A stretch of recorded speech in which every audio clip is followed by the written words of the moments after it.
j'aime bien, et que vous appréciez, et que vous aimez sûrement, qui sera là. Myrtille, c'est une fleur, un fruit. Esther, c'est encore quelque chose d'autre qui est à découvrir, ou que vous avez déjà découvert, que vous connaissez déjà. Ben, je crois que dans quelques instants, elle sera bientôt avec vous. Voilà, tout cela juste pour vous faire patienter quelques minutes. Merci beaucoup.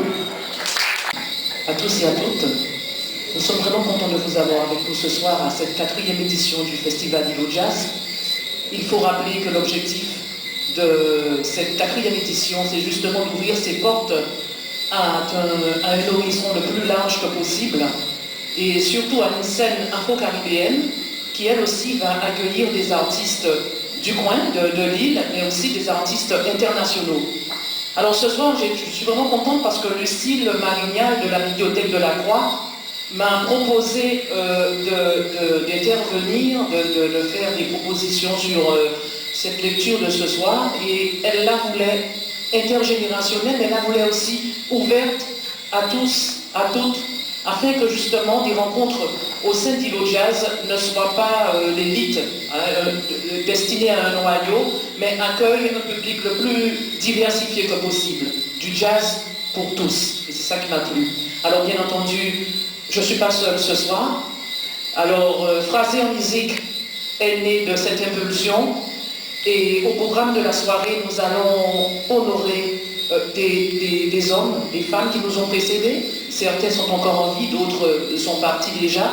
Ce sont des auteurs caribéens, ce sont des poètes, ce sont des êtres humains, ce sont des gens qui ont lutté contre l'impérialisme, contre le dogmatisme. Et c'est pour ça qu'on écrit, justement, on écrit pour ne pas mourir. Et c'est avec un grand plaisir que je me retrouve ici, avec cette petite équipe. Une équipe, puisque je ne suis pas seule, une équipe complice. Je vais vous présenter d'ores et déjà notre guitariste, que certains connaissent, parce qu'il est chercheur, parce qu'il est créateur, parce qu'il est aussi amoureux de la transmission, Charlie Chauvineau.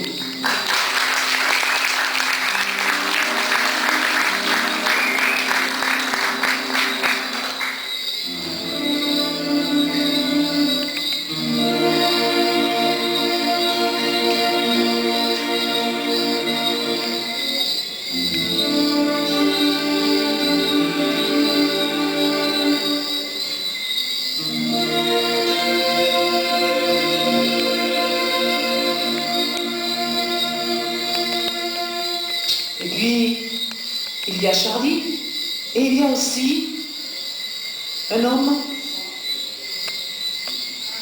un musicien engagé dans la lutte, dans le combat, contre nous-mêmes, contre soi-même, contre tout et avec tout.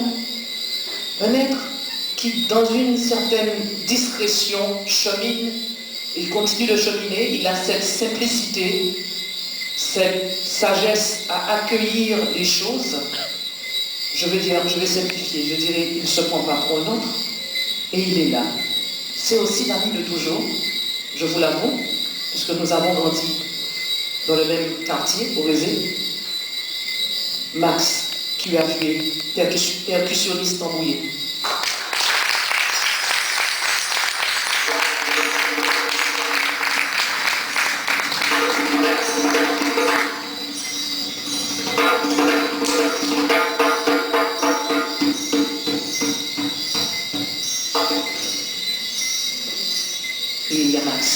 Charlie, il y a Max. Et puis, il y a une troisième personne qui a débarqué en Guadeloupe. Et cette personne est tombée amoureuse du pays. Il est resté dedans, tout simplement. Il évolue, il regarde. Il pose un regard sur les gens, un regard avec beaucoup de simplicité, beaucoup de sagesse aussi. Il observe. Et puis, il y a beaucoup de douceur en lui, il y a une manière de faire qui est très agréable. C'est aussi le langage de la générosité. Je veux parler bien entendu de Steve Boarman.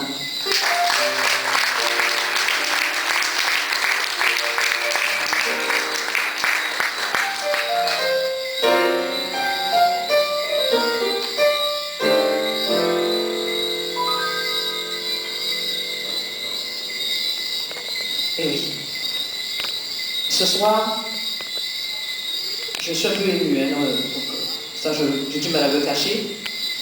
Je le suis d'autant plus parce qu'il s'agit d'un homme qui a marqué mes années au lycée et même après, pendant longtemps. Je veux parler bien entendu de Sonny Rupert. C'est l'écrivain, le poète, l'homme de combat aussi, qui n'a jamais renoncé à ses opinions, à son combat, à son idéologie. C'est aussi un homme d'écriture. Et quand cet homme vous lance une invitation, comme celle qui va suivre, elle est franchement irrésistible. Oui, Sonny Rupert.